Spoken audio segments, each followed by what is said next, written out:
Popular culture makes the Roaring Twenties look like one big glamorous party. Flappers twirling in sequins, champagne flowing from fountains, and jazz playing non-stop in elegant ballrooms. But the reality of America's most infamous decade was way more intense and dangerous than anything you've seen in the movies. When Prohibition hit in 1920, it didn't stop Americans from drinking. It just pushed an entire nation's nightlife underground, creating the most explosive and deadly party scene in history. Oh, and if you're enjoying these stories, I'd really appreciate a like or subscribe. Super curious where you're all listening from. So, drop a comment with your location and what time it is there. Always blows my mind how people are falling asleep to this all over the world. Alright, let's head back to 1920s. America. Trust me, it's going to be quite a ride. But first, get comfortable. Seriously, adjust those pillows. Pull up that blanket because where we're going, you're going to want to be cozy. So, congratulations. You just woke up in January 1920. The sheets beneath you aren't Egyptian cotton like your bed. Right now, they're rough, a bit scratchy, and the mattress has seen better days. Stuffed with horsehair that occasionally pokes through. Your boarding house room is small, just enough space for a bed, a side table, and a hook for your few clothes. The radiator in the corner hisses and clanks, but barely warms the room. Outside your window, snow falls on a Chicago street. You can hear the elevated train rattling by, belching coal smoke that mixes with the frigid morning air. Car horns honk as Model Ts navigate slushy roads. A milk wagon, still pulled by horses, clatters by. This is a world between times, part modern, part Victorian, caught in a moment of radical transformation. You roll out of bed, your feet hitting the cold wooden floor. The boarding house offers no private bathroom. You'll share one down the hall with 5 other tenants. The newspapers on your nightstand carry troubling headlines. As of today, January 17, 1920, Prohibition has officially begun. The 18th Amendment is now the law of the land. The manufacture, transport, and sale of alcoholic beverages is illegal throughout the United States. You head downstairs for breakfast. The boarding house dining room buzzes with conversation about this new dry era. Factory worker jokes. Well, I guess we're all going to be saints now. Everyone laughs. They all know better. My cousin knows a guy. A young secretary whispers, leaning in, says he's opening a little place next week. Password only. Within days, Prohibition would birth something entirely new in American life. The speak-easy. The term itself wasn't new. Since the 1880s, speak-easy had referred to illicit bars in areas with restricted alcohol sales.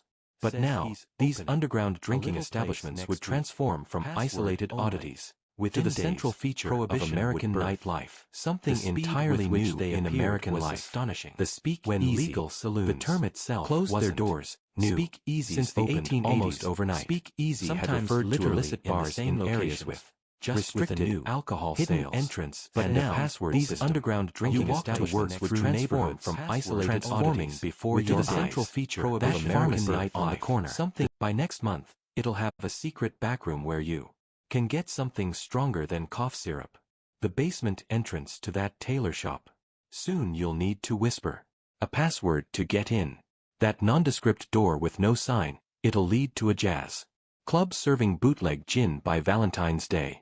Within just 5 years, New York City alone would have an estimated 30,000 speak-easies. Chicago, where you now live, would soon boast thousands of its own. Americans weren't about to let a little thing like federal law stop them from having a good time. By February, your boarding house friends have discovered 3 speak-easies within walking distance. One night after work, they invite you along. Just tell them Joey sent you, your friend explains as you approach a nondescript door in an alley, and whatever you do, don't look nervous. You knock 3 times. A small window slides open, revealing a pair of suspicious eyes. Joey sent me, you say, trying to sound casual. The door swings open to reveal a narrow staircase leading down to a basement.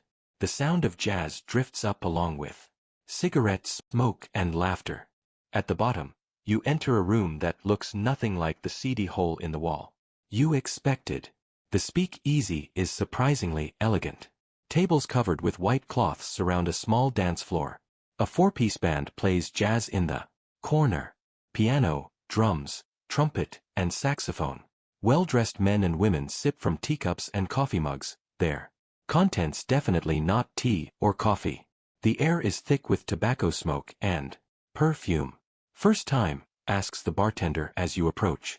He's wearing a vest and bow tie, looking professional as he wipes a glass. You nod. Well, we got beer, we got whiskey, we got gin. What's your pleasure? This is your first taste of bootleg liquor, and the experience is interesting. The beer is watery and flat. The whiskey burns your throat more than it should. The gin, well, it's better not to think too hard about what's in the gin. Bathtub gin, your friend explains with a grin. Some guys literally mix it in their bathtubs. Grain alcohol, water, and juniper berry juice if you're lucky. Sometimes they just add juniper oil to industrial alcohol. The quality of bootleg alcohol varied wildly in the early days of Prohibition. Some speakeasies managed to sell pre-Prohibition stock smuggled from Canada or Europe. But as that supply dwindled, most resorted to moonshine and bathtub concoctions. Some bootleggers even sold industrial alcohol, wood, alcohol, or other toxic substances that could cause blindness, paralysis, or death. Between 1920 and 1925, deaths from alcohol poisoning skyrocketed. The very government that banned alcohol to protect Americans from its dangers had inadvertently created a far deadlier drinking culture. But people accepted the risk. The allure of the forbidden, the thrill of breaking the law, and the unique atmosphere of the speakeasy proved irresistible.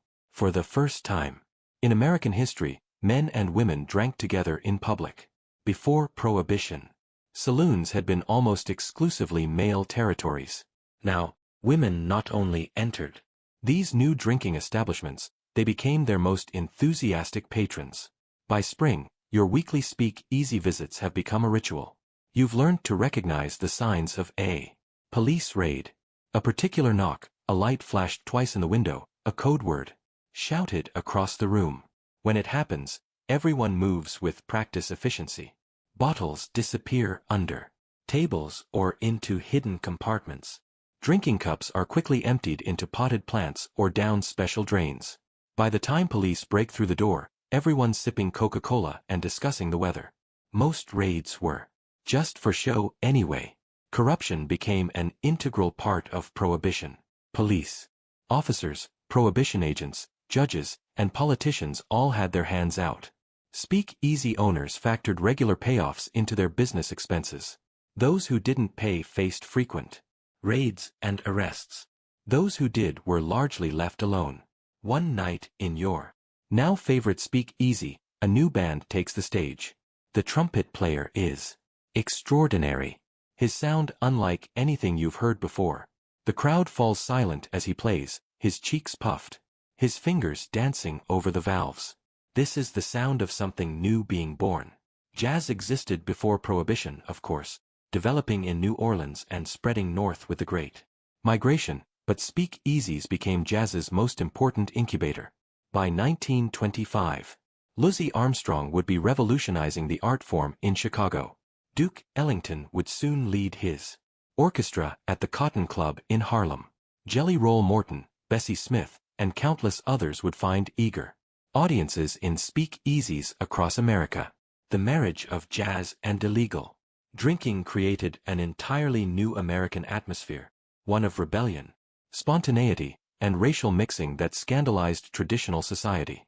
White patrons flocked to black-owned clubs to hear black musicians. Wealthy socialites danced alongside working-class immigrants. College students mingled with gangsters. The social barriers that rigidly structured American life began to dissolve in these underground spaces. By summer, you've become a regular at 3 different speakeasies, each with its own character.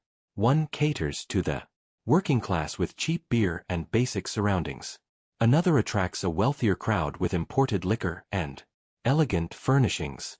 The third is known for its exceptional jazz and mixed-race clientele. But the relatively innocent early days of Prohibition were already giving way to something darker.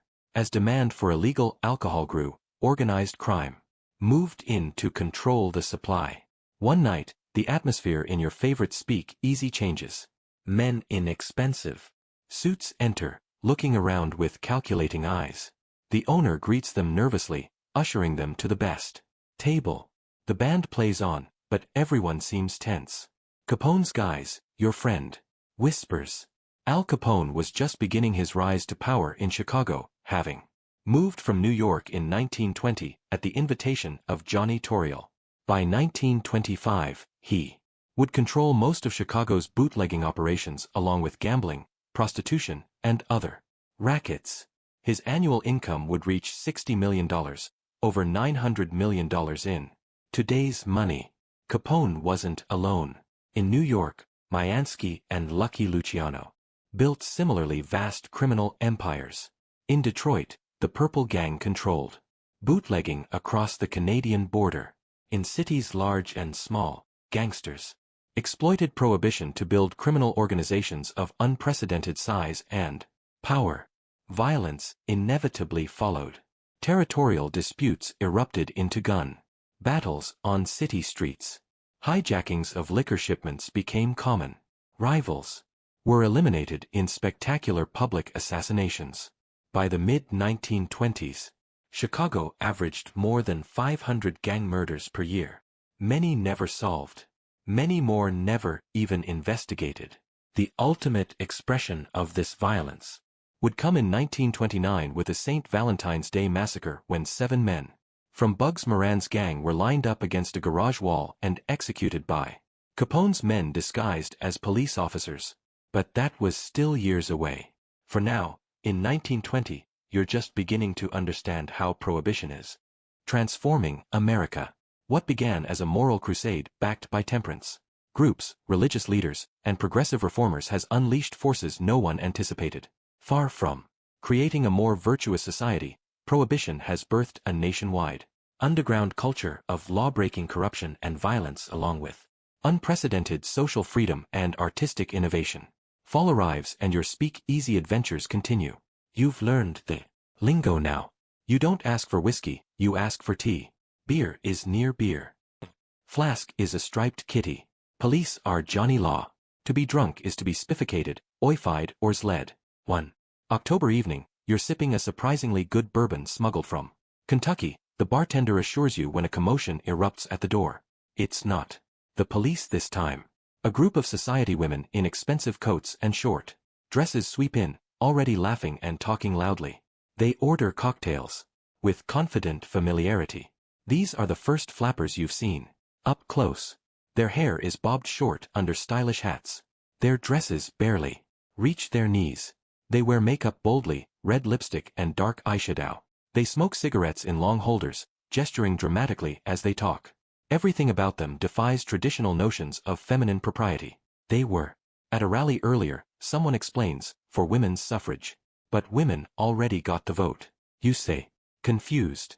The 19th Amendment had been ratified in August, just a few months ago. State offices now, they want women.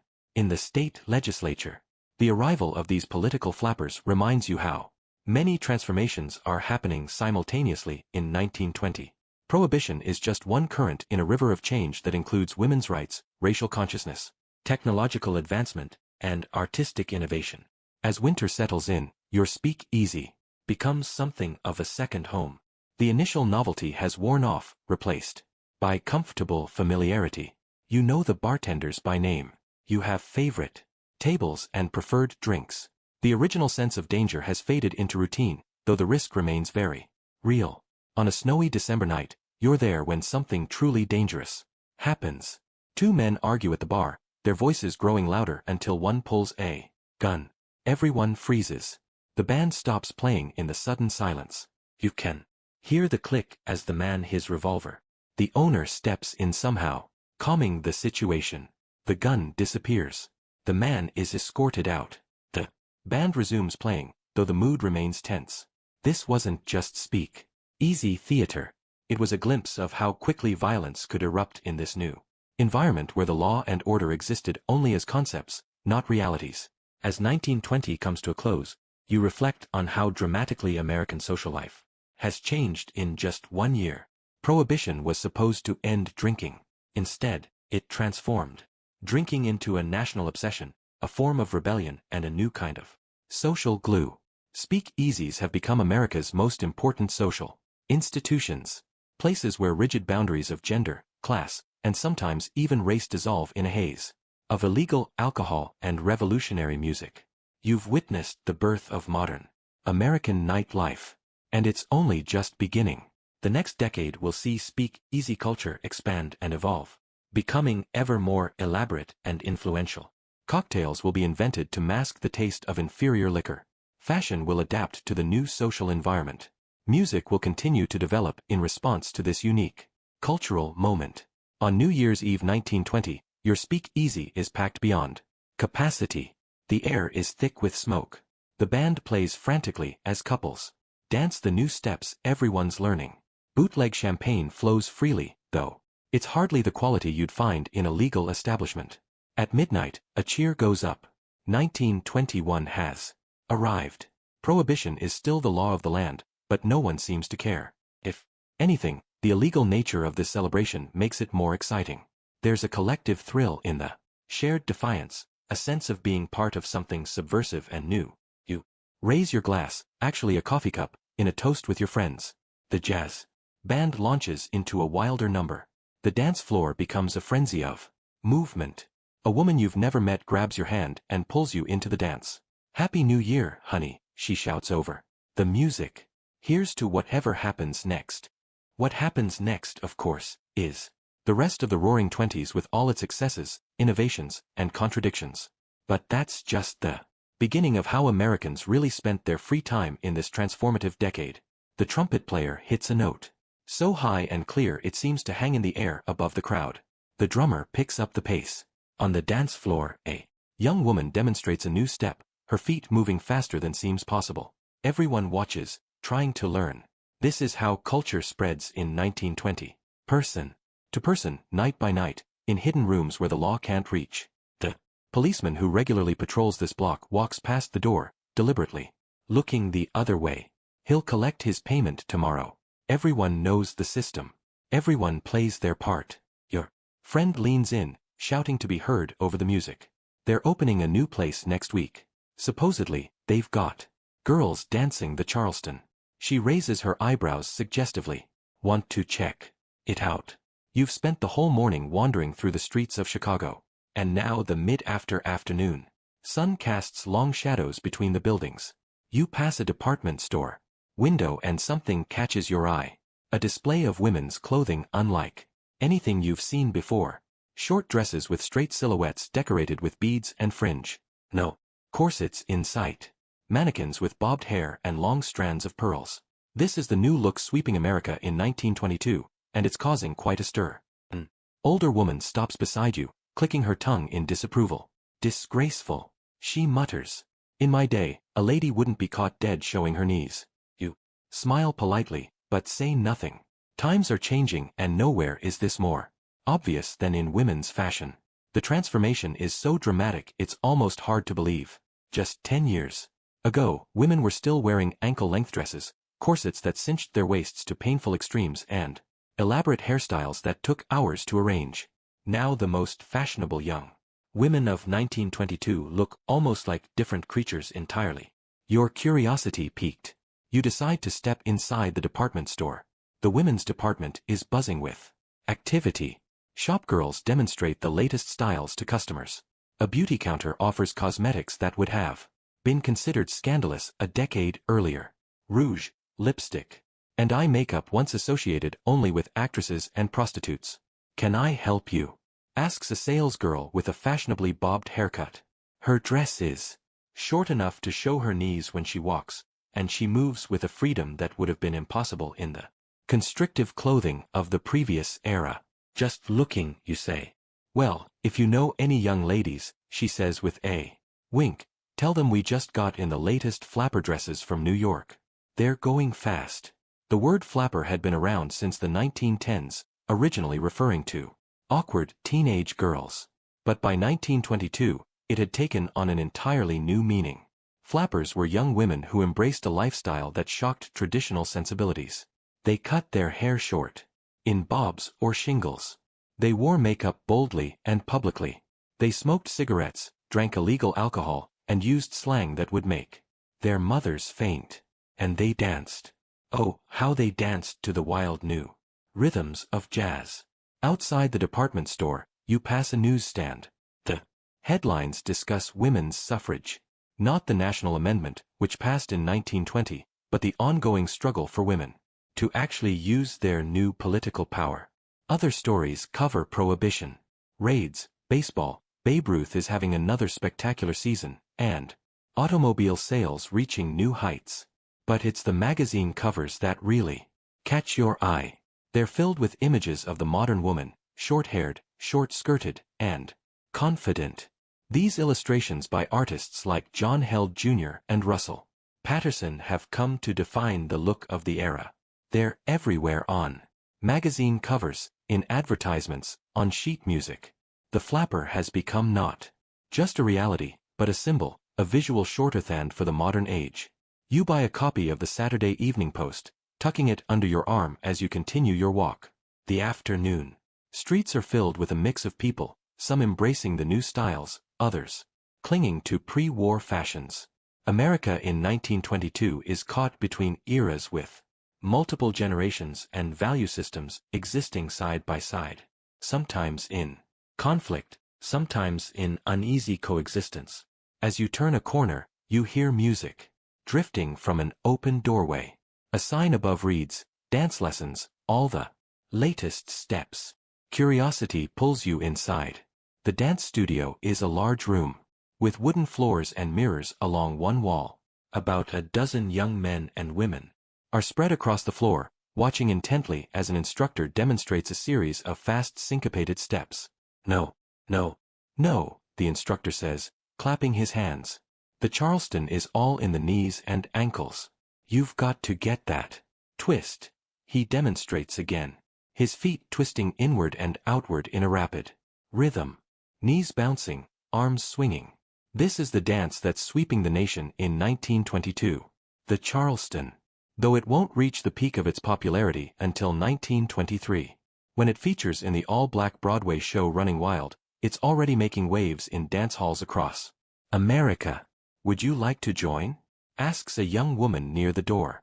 "We've just started a new beginner's class." You hesitate, but curiosity wins out. Soon, you're lined up with the other students, attempting to mimic the instructor's movements. It's harder than it looks. The Charleston requires a level of coordination and energy that's unlike any traditional dance. Your feet are supposed to twist inward at the ankle, then outward, while your knees knock together and apart. Meanwhile, your arms swing in the opposite direction of your legs. The young woman next to you, her name is Dorothy, seems to pick it up naturally. Her short dress allows for freedom of movement that would have been impossible in the fashions of a previous generation. This, you realize, is why women's fashion had to change. The new dances demanded it. "Where did this dance come from?" you ask Dorothy during a break, both of you breathing hard from the exertion. "Well," she says, lowering her voice a bit, "it started with black dancers in Harlem, but now everyone's doing it." She demonstrates a few steps, moving with confident precision. "My parents hate it. They say it's indecent." She laughs. "That's why I love it." The racial dynamics of dance in the 1920s were complex. White Americans were simultaneously fascinated by and anxious about black cultural forms. The Charleston, like jazz itself, originated in black communities. As it crossed over into mainstream white culture, it was often sanitized and commercialized, its origins obscured or denied. Yet its fundamental character, its energy, spontaneity, and sensuality remained revolutionary. After the lesson, Dorothy invites you to join her at a dance hall that evening. They've got a hot jazz band, she says, and they don't water down their drinks too much, if you know what I mean. Hours later, you find yourself in a large, crowded dance hall. It's not a speak easy. Alcohol is served discreetly, but dancing is the main attraction. A jazz band plays on a raised stage at one end of the room. The dance floor is packed with couples doing the foxtrot, the shimmy, and yes, the Charleston. Dorothy introduces you to her friends. Lively group of young men and women in their early 20s. The women all sport bobbed hair and knee-length dresses. They smoke cigarettes and use slang. You're still learning. That's the cat's meow, one says about the band. Absolutely, Jake. Agrees another. Don't be a flat tire, Dorothy tells you, pulling you onto the dance floor. Let's show them what we learned today. The Charleston was just one of many dances that defined the era. The black bottom, even more scandalous with its hip movements and shuffling steps, was gaining popularity. The shimmy, which involved holding the body still while shaking the shoulders back and forth, had been shocking audiences since the late 1910s. The bunny hug, the turkey trot, the grizzly bear, all featured animal-like movements that would have been unthinkable in the formal ballrooms of the previous century. These dances weren't just entertainment. They were expressions of a new physical freedom, especially for women in the Victorian era. Respectable women were expected to be physically restrained, their bodies confined by both clothing and social convention.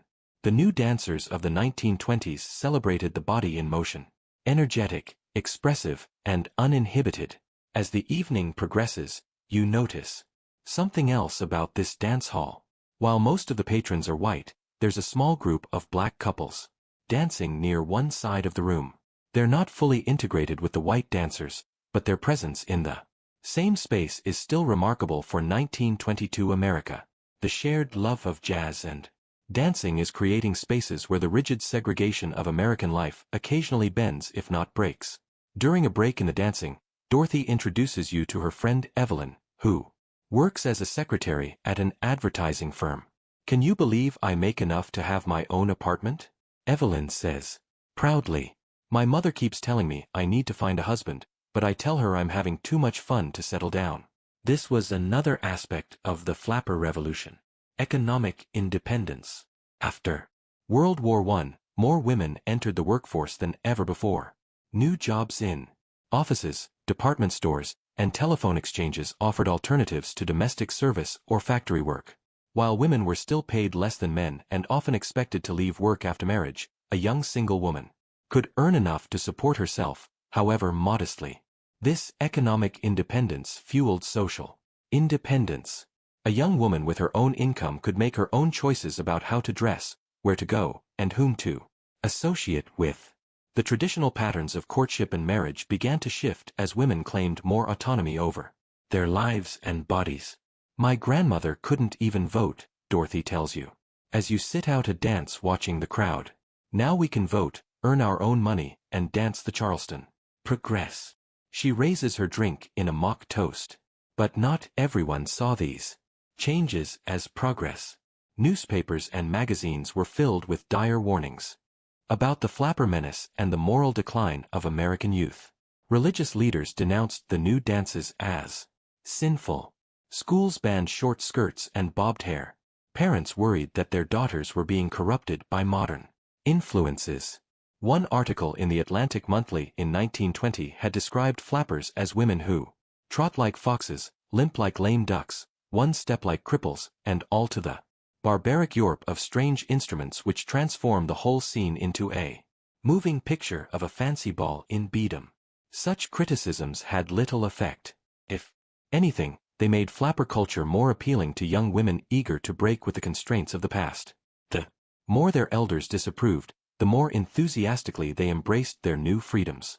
As midnight approaches, the dance hall shows no signs of slowing down. If anything, the energy has increased. The band plays faster. The dancers move more frenetically. There's a sense of joyful rebellion in the air, a collective defiance of traditional restraints. A new song starts and Dorothy pulls you back onto the dance floor. This one's my favorite, she shouts over the music. The Charleston reaches its frenzied peak. 100 pairs of feet moving in syncopated rhythm, kicking and twisting. The band's drummer drives the beat forward while the trumpet player stands for a solo. That sends the crowd into a frenzy. In this moment, you understand why the older generation is so alarmed. This isn't just dancing. It's a cultural revolution happening on the dance floor.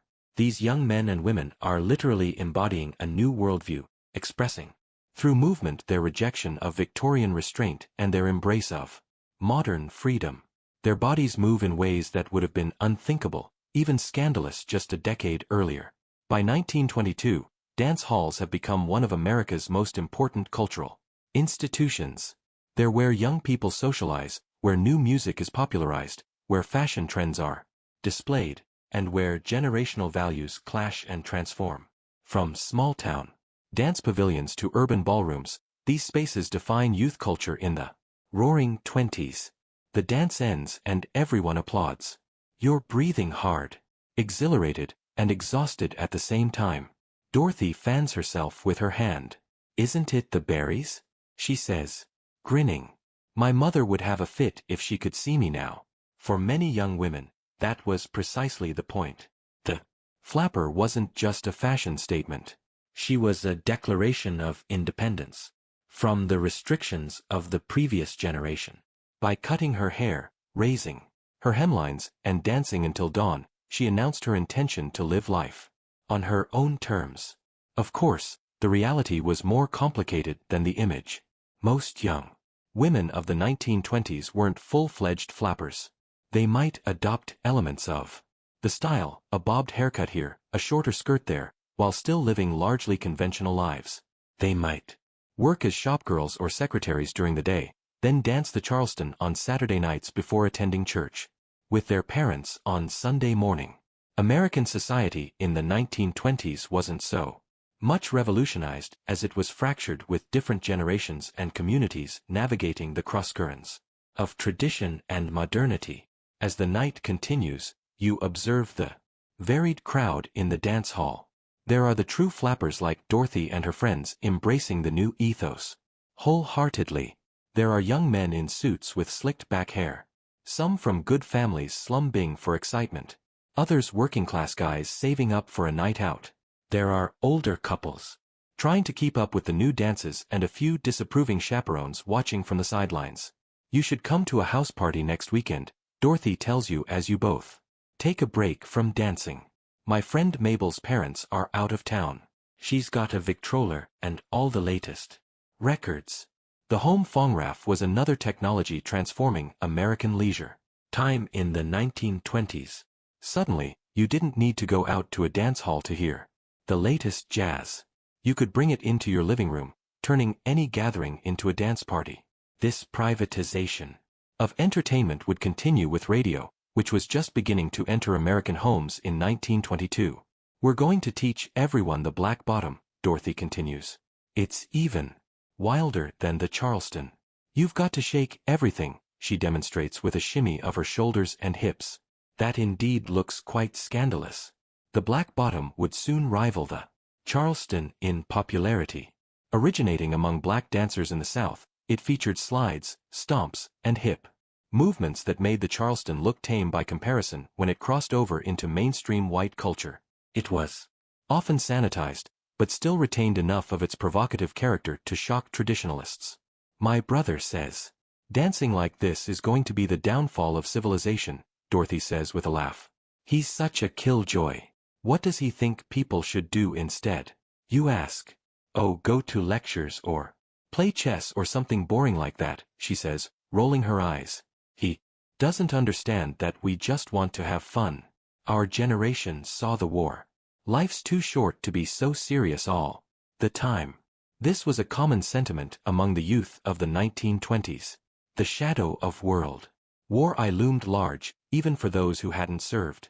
The war had shattered illusions about the inevitability of progress and the wisdom of authority. Many young people responded with a determination to live in the moment, to seek pleasure and excitement rather than defer gratification for some uncertain future. The music changes to a slower tempo and Couples crowd the dance floor for a foxtrot. The foxtrot had emerged in the 1910s, but remained popular throughout the 1920s as a slightly more sedate alternative to the wilder jazz dances. Invented by vaudeville performer Harry Fox, it featured smooth, gliding steps that were elegant yet still modern. Dorothy is immediately asked to dance by a young man in a smart suit. She throws you a wink as she disappears into the crowd. Left alone, you watch the dancers and reflect on how radically American social life has transformed in such a short time. The dance hall itself is a new kind of space. Before the 1920s, respectable young women would never have gone out dancing without proper chaperones. Courtship happened in controlled environments. The family, parlor, church socials, carefully supervised dances. Now, young women like Dorothy go out freely with friends, meet new people, and make their own decisions about whom to dance with or spend time with. Dating as a concept is still relatively new. The word only began to be used in its modern romantic sense around 1920. Before that, dating referred primarily to setting a date on a calendar. The modern practice where a man asks a woman out, picks her up, takes her somewhere, and pays for the evening was just beginning to replace more formal courtship rituals. The privacy of automobiles was changing. Courtship, too. Parking, finding a secluded spot to neck or pet in a car, was becoming a common activity among young couples. This new privacy allowed for physical intimacy outside of marriage to a degree that would have been much more difficult in previous generations. Not that such intimacy was entirely new. Every generation finds ways to subvert social restrictions, but the scale and openness of the change in the 1920s was unprecedented. Books and articles openly discussed petting and necking. Advice. Columnists debated how far was too far. The term making out entered the lexicon. As midnight passes, the dance hall shows no signs of closing. If anything, the crowd has grown more animated. The band takes fewer breaks. The dancing becomes more abandoned. In 1922, urban nightlife is just hitting its stride with many establishments staying open until dawn. Dorothy returns, flushed and happy from dancing. "Come on," she says, grabbing your hand. "They're playing a shimmy next. I'll show you how." The shimmy was perhaps the most controversial of the 1920s dances. Involved standing in place and shaking the shoulders rapidly back and forth, causing other parts of the body to shake as well. Performers like Gilda Gay had popularized it in vaudeville, and by 1922, it had made its way to dance halls across America despite being banned in many places. "It's easy," Dorothy says, demonstrating. "You just hold your body still and shake your shoulders like this." She demonstrates her whole body, vibrating with the movement, her string of pearls bouncing against her chest. You try to imitate her, feeling slightly ridiculous, but caught up in the infectious energy of the crowd. All around you, people are doing variations of the same movement, some more coordinated than others. The band plays faster, encouraging the frenzy. This is another aspect of 1920s dance culture, its participatory nature. Unlike formal ballroom dancing with its strict rules and required training, jazz dances could be picked up by watching and joining in. They were democratic, accessible to anyone willing to try, regardless of background or formal education. As the night progresses, you notice another cultural shift happening on the dance floor. Couples are dancing closer together than would have been acceptable in previous eras. The foxtrot, while more restrained than the Charleston or shimmy, still allows for a closeness that would have scandalized the Victorian generation. Even in this public space, there's a new physical intimacy that reflects changing attitudes toward the body and sexuality. Some older observers blamed these changes on the war which had sent millions of young American men to Europe, exposing them to different social customs and moral codes. Others pointed to the influence of movies which showed more permissive behavior than had previously been visible in public discourse. Still others blamed jazz itself, claiming that its rhythms encouraged immoral thoughts and actions. Whatever the cause, the effect was undeniable. American youth culture in 1922 was breaking with the past in dramatic and visible ways, and nowhere was this more evident than on the dance floor. Around 2 a.m., the band announces their final number. The dance hall has thinned out somewhat, but a core group of enthusiasts remains, determined to squeeze every last moment of enjoyment from the night. One more. Charleston, Dorothy exclaims, pulling you back onto the dance floor for a final frenetic dance. The band plays at a breakneck tempo. The dancers respond with ever more energetic movements. This is the spirit of the jazz age distilled to its essence. Fast, exciting, liberated, and unstoppable. As the music builds to its climax, you look around at the bobbed hair, the short skirts, the flushed faces, and sparkling eyes. This, you realize, is a moment of genuine cultural transformation happening right before your eyes. These young men and women aren't just dancing. They're defining a new era. Step by step, beat by beat. The song ends with a dramatic flourish. Everyone applauds wildly, shouting and whistling their appreciation. The band takes a bow. The dance hall lights come up slightly, signaling that the night is truly over. Wasn't that just the cat's pajamas? Dorothy says, fanning herself with her hand. She's barely out of breath despite dancing for hours. Say, bunch of us are going to get some coffee at an all-night diner. Want to join? This, too, is new. Young people, especially young women, out at all hours, moving freely through the city, making their own decisions about how to spend their time and whom to spend it with. The night isn't ending. It's just moving to a new venue. There's another dance tomorrow at the Arcadia Ballroom. Dorothy continues as you gather your things. They've got a contest for the best Charleston. First prize is $50. My friend Mabel and I are entering. You should come watch. Dance contests were becoming a popular entertainment in their own right. Some, like dance marathons, would test physical endurance, with couples dancing for days on end. Others showcased skill and style, helping to spread new dance crazes across the country. Outside, the night air is cool and refreshing after the heat of the dance hall. A few automobiles idle at the curb, waiting for dancers. Others walk in groups towards streetcar stops or nearby diners. The city at night is alive with young people, their energy undiminished despite the late hour. As you walk with Dorothy and her friends toward an all-night diner, someone starts humming the Charleston tune. Soon, everyone is doing the dance steps right there on the sidewalk, laughing and showing off. Policeman watching from the corner just shakes his head. This is 1922. The old rules are changing, and even the authorities are beginning to accept that. They can't stop the tide. The next day dawns bright and clear. After sleeping late to recover from your night of dancing, you decide to explore another aspect of 1920s American leisure, the booming world of spectator sports. You've been hearing excited conversations about today's baseball game between the Chicago White Sox and the New York Yankees. Apparently, the Yankees' new star, Babe Ruth, is coming to town. It's a warm afternoon in 1922 as you approach Comiskey Park. The atmosphere is electric with thousands of fans streaming toward the stadium. Men in suits and straw boater hats. Women in fashionable dresses. Children skipping alongside their parents.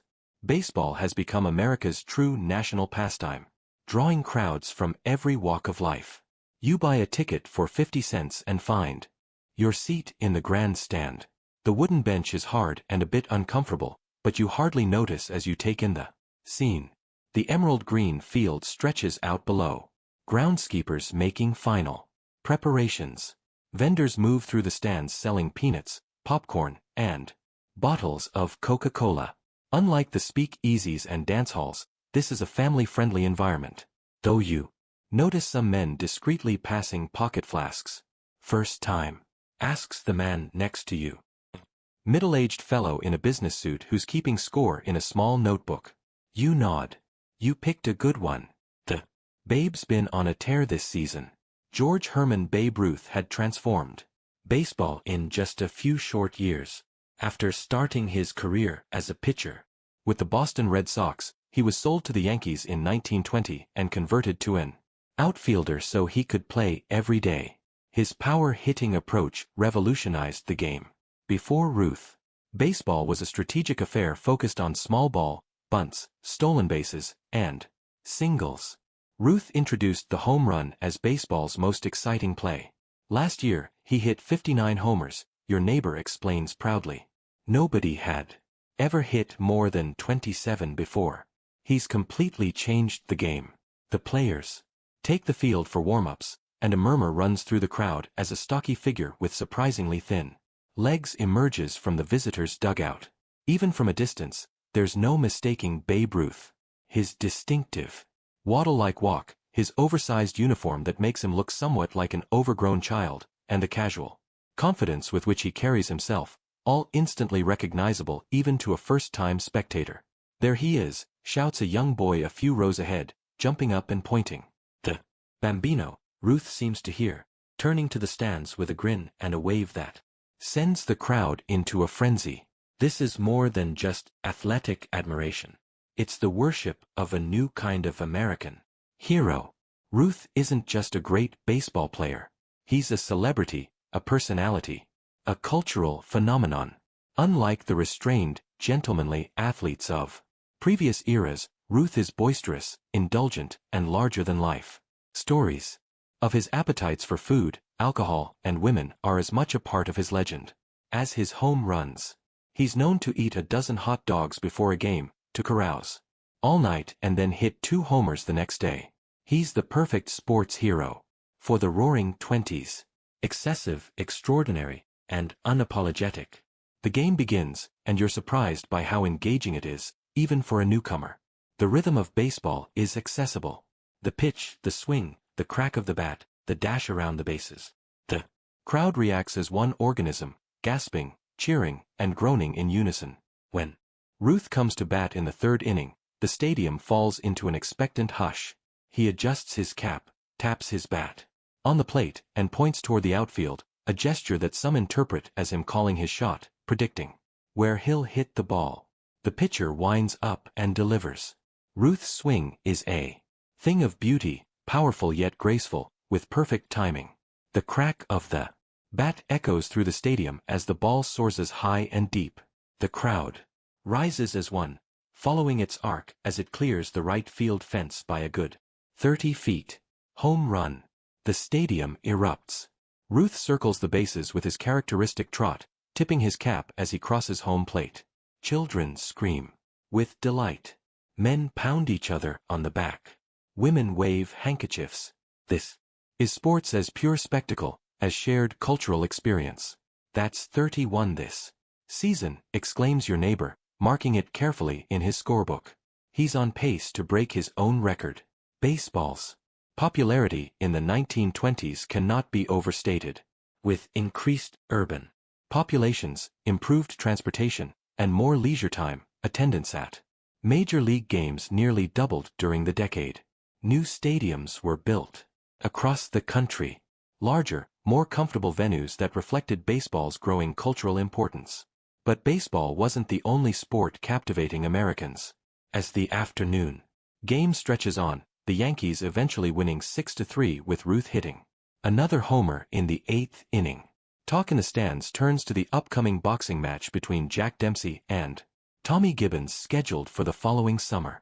Dempsey's unbeatable insists a man behind you. Knocked out Carpentier in the 4th round last year. 70,000 people saw it. Gibbons has a chance, argues his companion. He's quick. Could outbox him. Boxing in the 1920s rivaled baseball for public attention. Championship fights were major events, drawing crowds that dwarfed any previous sporting contests. The 1921 match between Dempsey and Gore Carpentier, held in a specially constructed arena in Jersey City, was the first sporting event to generate a million gate and the first to be broadcast on radio. Like Ruth, Jack Dempsey was a sports icon who transcended his sport.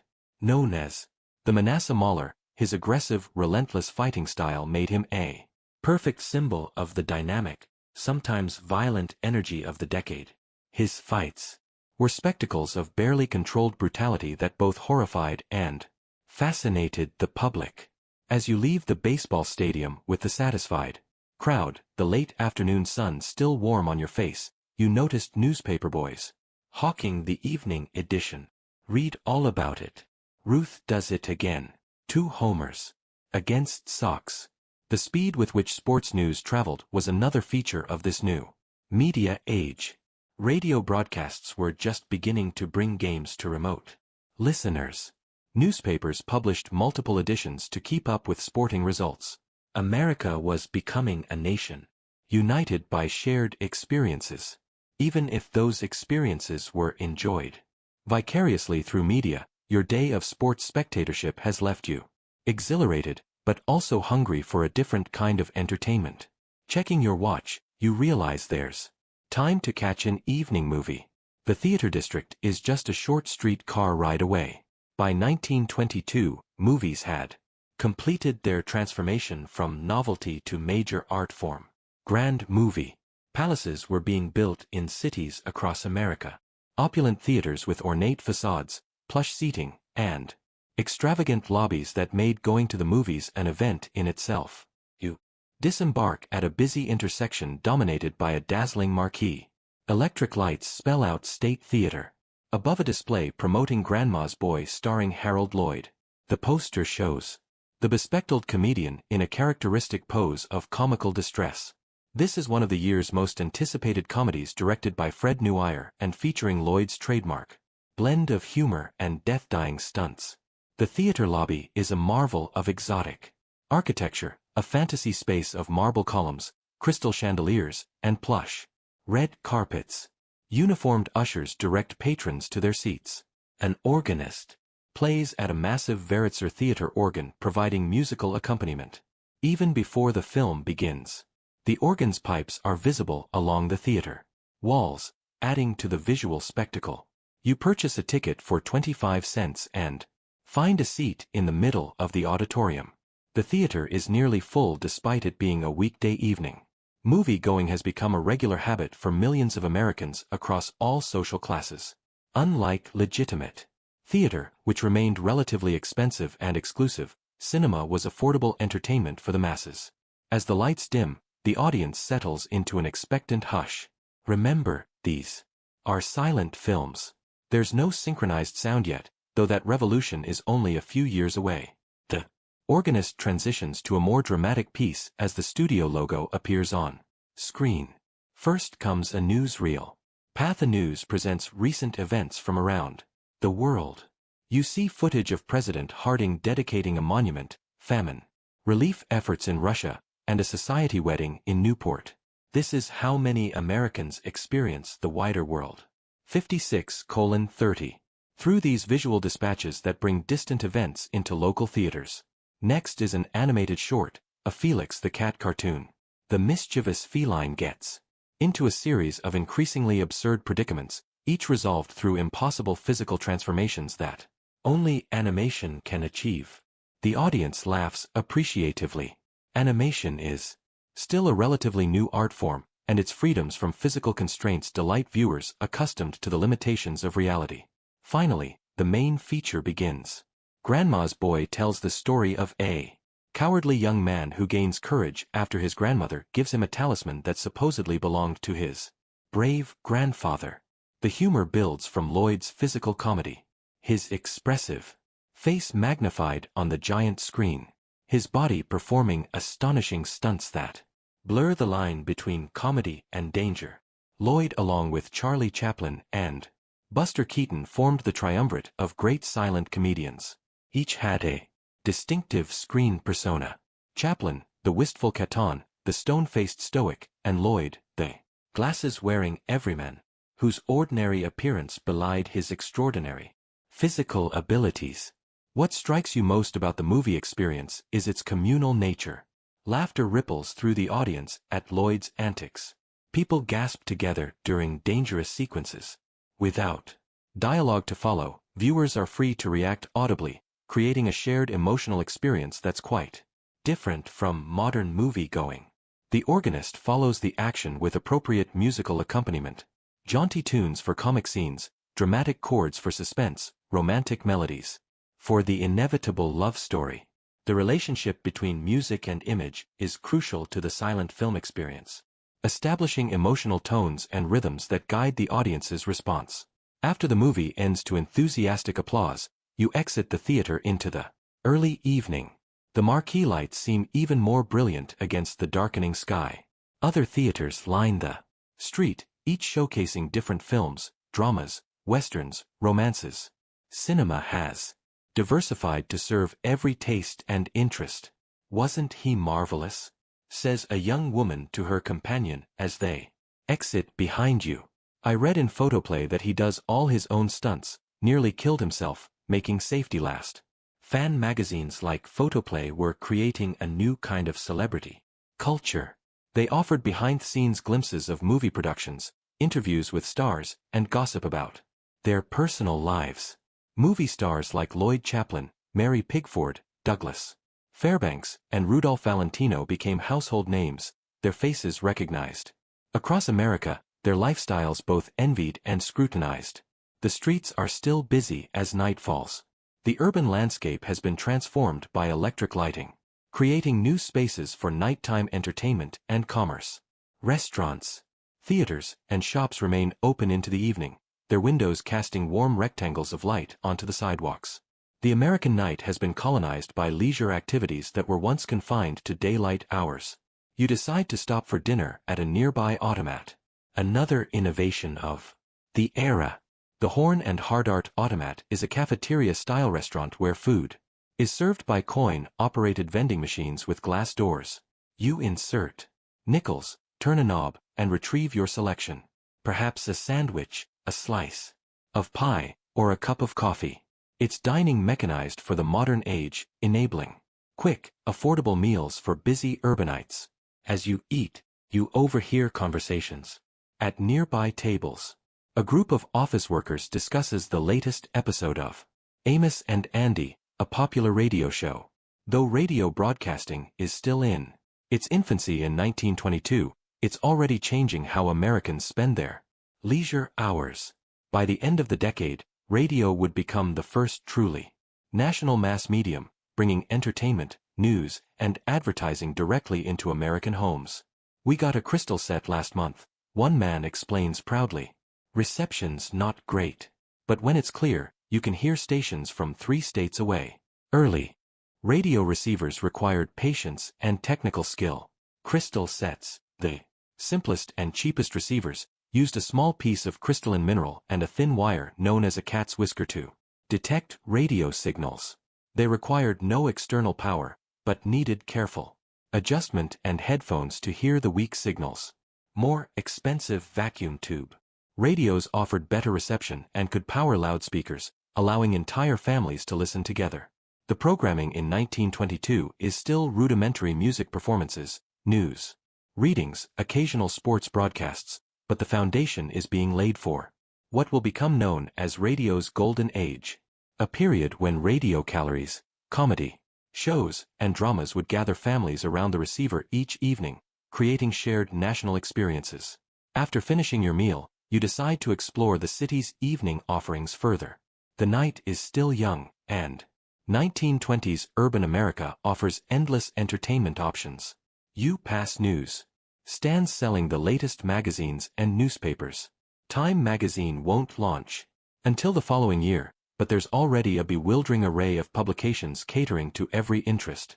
From highbrow literary journals to pulp fiction magazines with lurid covers. 1 magazine catches your eye. The Saturday Evening Post with a Norman Rockwell illustration on the cover. Rockwell's idealized depictions of American life are becoming cultural touchstones, simultaneously documenting and mythologizing everyday experiences. Through his art and that of other illustrators, Americans see reflections of themselves, sometimes accurate, sometimes aspirational, but always compelling. You continue your walk passing a bookstore still open for evening browsers. In the window display are copies of the year's bestsellers. Sinclair Lewis's Babbitt, F. Scott Fitzgerald's The Beautiful and Damned, and Agatha Christie's The Secret. Adversary. Literature in the 1920s is as dynamic and diverse as every other cultural form with modernist experimentation existing alongside traditional narratives and popular genre. Fiction. Nearby, a crowd has gathered outside a brightly lit storefront. Peering through the window, you see people clustered around a demonstration model of the latest technological marvel, the radio. An attendant adjusts the dials as the audience listens in wonder to voices and music transmitted invisibly through the air. For many, this is their first encounter with radio technology, and their expressions mix confusion and delight. "It's picking up KDKA from Pittsburgh," explains the attendant, first commercial radio station in the country. KDKA had indeed pioneered commercial broadcasting, going on air in 1920 with coverage of the Harding-Cox presidential election results. By 1922, radio stations are proliferating across the country, though the regulatory framework governing the airwaves is still developing. The Radio Act of 1927 will eventually bring order to the chaotic growth of broadcasting, establishing the Federal Radio Commission, predecessor to the FCC, and creating a more structured allocation of the radio spectrum. As you continue your evening stroll, you notice another crowd gathered outside a different kind of establishment. A brightly lit storefront with large windows through which you can see rows of telephones. This is a public telephone center where people can make long-distance calls without having to install costly telephone service in their homes. Like radio, telephone technology is expanding American connections, shrinking distances, and creating new forms of social interaction. The day has provided a whirlwind tour of American entertainment in 1922. From the mass spectacle of baseball to the communal experience of cinema to the emerging world of broadcasting, each represents a different aspect of the leisure revolution transforming American life. Americans now have more free time than previous generations, more disposable income to spend on entertainment, and more options for how to spend both. As evening deepens into night, you find yourself drawn toward another movie palace. This one even grander than the first. The Marquee announces a special presentation of Nosferatu, the German expressionist horror film directed by F.W. Murnau. This unofficial adaptation of Bram Stoker's Dracula has just reached American shores, bringing with it the artistic innovations of European cinema. The theater interior is a Gothic fantasy of arched ceilings, twisted columns, and dramatic lighting, perfectly suited to the vampire tale about to unfold on screen. The audience here is different from the family crowd at the Harold Lloyd comedy. More sophisticated urbanites, art students, and immigrants from European backgrounds who appreciate the film's aesthetic roots. As you settle into your seat, the lights dim and the organ begins a haunting melody. The film begins with stylized title cards in elaborate Gothic script. Then comes the first appearance of Count Orlok, the thinly disguised Dracula character played by Max Schreck. His unnaturally tall, thin silhouette, rat-like features and elongated fingers create an image of otherworldly menace unlike anything in American cinema. The film uses shadow and light to create a mood of dread and supernatural threat. Innovative camera techniques, unusual angles, distorted perspectives, and creative use of negative space contribute to the unsettling atmosphere. This is cinema as art, pushing the boundaries of the medium beyond simple entertainment. What's striking about the audience's reaction is how sophisticated they've become as film viewers in the relatively short history of cinema. They understand the visual language of film. How a close-up signifies emotional intensity. How cross-cutting between scenes creates suspense. How lighting shapes mood. In just 2 decades, audiences have developed a visual literacy that allows filmmakers to tell increasingly complex stories. Foreign films like Nosferatu represent just one branch of cinema's rapid evolution. American studios are producing their own artistic achievements while also developing the star system and genre conventions that will define Hollywood's golden age. Directors like D.W. Griffith, Cecil B. Deal, and Erich von Stroheim are establishing film as a director's medium, bringing personal vision and technical innovation to their productions. As Count Orlok meets his fate in the film's climax, dissolving in the rays of the morning sun, you reflect on how movies have expanded the boundaries of human experience. They allow audiences to visit distant lands, witness historical events, and enter fantastical realms impossible in reality. Cinema is becoming the great shared dream of modern society, a collective, unconscious expressed through light and shadow. After the film ends, you join the crowd, flowing back onto the street. The night has grown later, but the city still pulses with activity. From a nearby dance hall comes the sound of jazz. Automobiles cruise the streets, their headlights sweeping across building facades. Late editions of newspapers are still being read by persistent newsboys. You decide to make one more stop before calling it a night. A small crowd has gathered outside a radio store where a loudspeaker has been set up in the window broadcasting a live musical performance. People stand on the sidewalk listening to this disembodied entertainment, music without musicians, voices without bodies. It's a small glimpse of how radio